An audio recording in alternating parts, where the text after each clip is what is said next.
gak wes bulan depan ya tanggal 1 aku lebih rajin belajar. Gak wes tahun depan aku mau memulai tahun yang produktif. Gak wes SMA aku cek punya SMA kok, cek suwe sekolahku.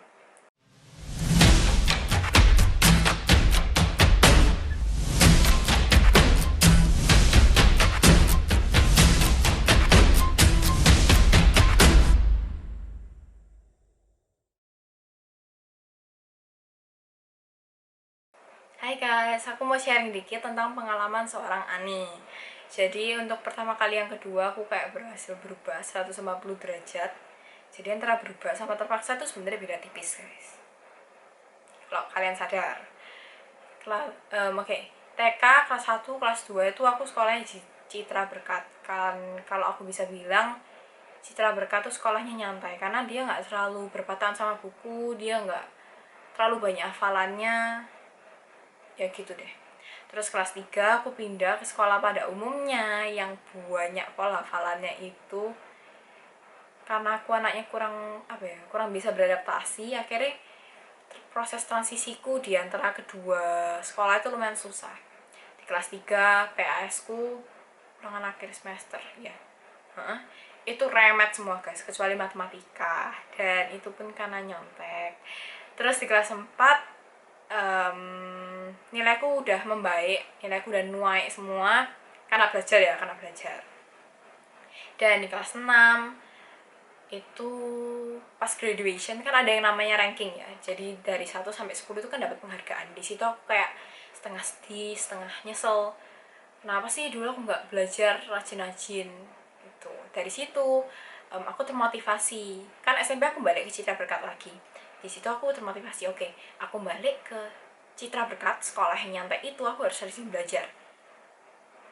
Nah, tapi karena aku terlalu meremehkan nunda-nunda pekerjaan, aku meremehkan hal-hal coba loh, saingannya ya nggak terlalu lah. Tapi guys, kenyataannya dari pengalamanku, mereka tuh kayak memang ada yang males, cuman kayak kebanyakan tuh rajin gitu loh guys. Lah nggak rajin ya emang kayak pinter aja, wis pinter aja dasarnya. Ya itu sih. Terus selain udah kerjaan juga aku inget banget, aku tuh kayak selalu berprinsip, ya wis lah, besok aja aku berubah. Senin minggu depan aku memulai minggu yang baru. Gak wis bulan depan ya tanggal 1 aku lebih rajin belajar. Gak wis tahun depan aku mau memulai tahun yang produktif. Gak wis SMA aku cek punya SMA kok, cek suwe sekolahku. Nah, hal itu kayak terulang terus sampai aku di kelas 11 guys,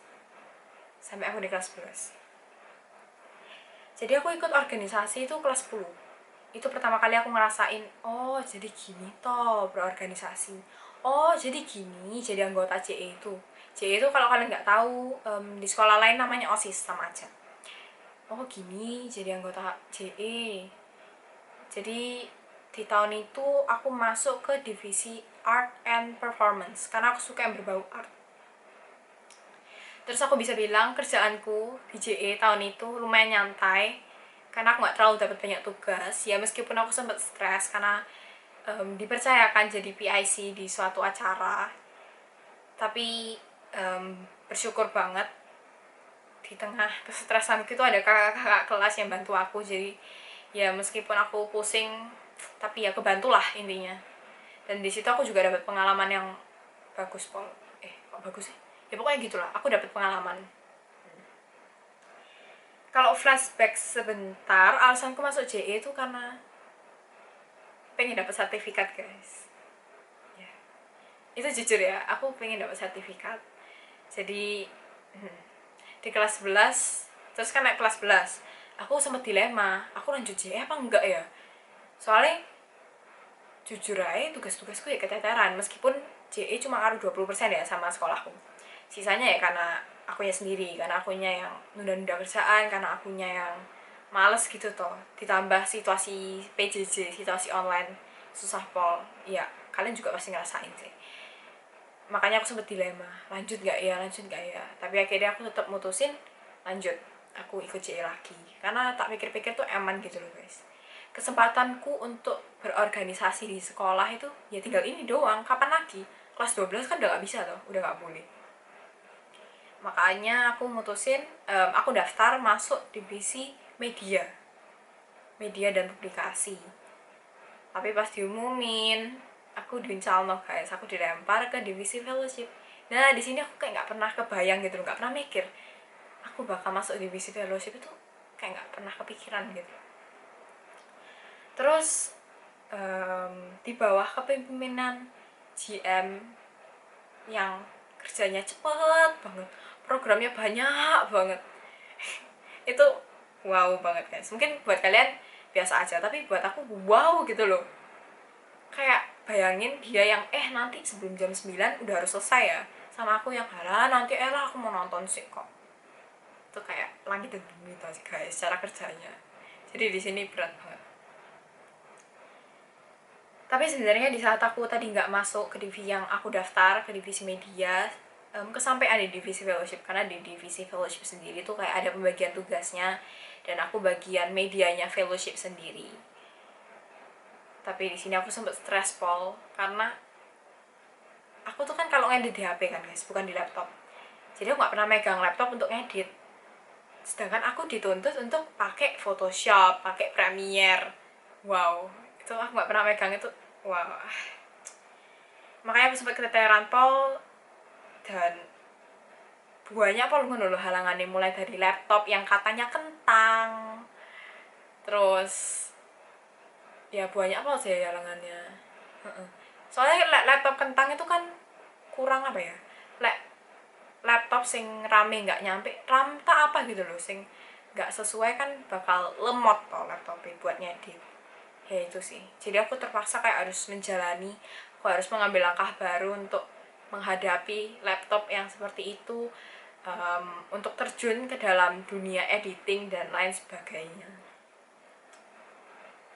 Tapi aku bersyukur banget guys, dari pengalamanku ini aku dapat pengalaman apa ya, aku dapat pengalaman yang berharga banget. Aku dapat pengalaman yang belum pernah aku dapetin, mulai dari aku jadi lebih produktif, aku jadi lebih gak nunda-nunda kerjaan, kumpulin tugas waktu, gak egois, lebih mikirin orang lain, dan banyak pol. Ya itu karena aku sadar, karena emang apa ya, selain karena Tuhan, juga karena GM kita yang sangat rohani sekali itu. Ya, dia membawa dampak positif tersendiri buat PM-PM-nya gitu. Dengan program yang ada pun juga aku pribadi jadi lebih kayak rajin baca Alkitab, doa, ya lebih positif lah hidupku ini guys. Terus juga ini penting banget sih, aku jadi kayak lebih terhindar sama teman-teman yang membawa dampak negatif gitu loh. Contohnya kayak Yesuan, iya guys. Karena setelah berorganisasi ini kan kayak aku jadi lebih jauh gitu loh, bukan jadi lebih jauh ya, kayak jadi kurang, lebih apa ya, lebih bergaul sama temen JE daripada teman-temanku sendiri. Iya, gitulah intinya. Iya, jadi makanya aku bisa bilang dimana tempat kita bergaul itu sangat mempengaruhi pol kepribadian kita. Karena kalau kalian bergaul 24 jam sama teman kalian yang mesoannya 1 jam berapa kali itu lama-lama guys, percaya guys, pelan-pelan tapi pasti tuh kayak bakal ngaruh gitu loh ke kalian, kayak bakal apa ya, menjadi dampak, berpengaruh sama kalian gitu loh. Kalian akhirnya kebawa, ya kalau nggak kebawa bagus lah ya gitulah. Tapi kalau dari pengalamanku sih kayak kebawa gitu loh guys. Makanya aku gak nyuruh kalian musuhan, aku tuh cuma apa ya, aku pengen kalian lebih bijaksana aja gitu sih ya. Oke, terus semua tuh tentang kebiasaan guys. Di saat kita misalkan kayak aku tadi, aku udah terbiasa nih untuk produktif, maka ya nggak bakalan ada toh lagi tugas-tugas yang numpuk, tugas-tugas yang keteteran. Makanya kebiasaan, kalau kalian udah terbiasa apa ya ke bawah gitu loh. Mm-mm. Terus aku ini bukan tipe orang yang suka muji orang lain, karena aku sendiri kalau dipuji itu kayak apa ya, jadi wih aku hebat rek, kayak jadi gitu loh guys, kayak bangga terus sombong. Makanya aku kurang suka dipuji ataupun memuji orang lain. Tapi terkadang guys, terkadang pernyataan-pernyataan, kata-kata yang positif itu bakal membangun banget, bakal apa ya, kayak menyemangati lah, menyemangati seseorang di masa-masa sulitnya dia, di masa-masa dia menghadapi masalah gitu. Makanya meskipun hari-hari kemarin buatku itu berat, tapi aku percaya kalau aku udah ada di posisi saat ini, aku ada di divisi fellowship, itu semua karena Tuhan yang udah rencanakan. Tuhan merencanakan hal terindah buat aku gitu. Jadi meskipun bukan ya meskipun bukan yang terindah, tapi pasti yang terbaik guys. Maksudnya gimana sih? Jadi meskipun kan nggak mungkin toh kita hidup lurus terus hidupnya kayak jalan tol terus, nggak mungkin, karena kita pasti akan menghadapi suatu masalah. Tapi melalui masalah-masalah itu kita bakal apa ya, bakal lebih baik gitu loh guys ke depannya. Tuhan ya, karena Tuhan merencanakan yang terbaik toh.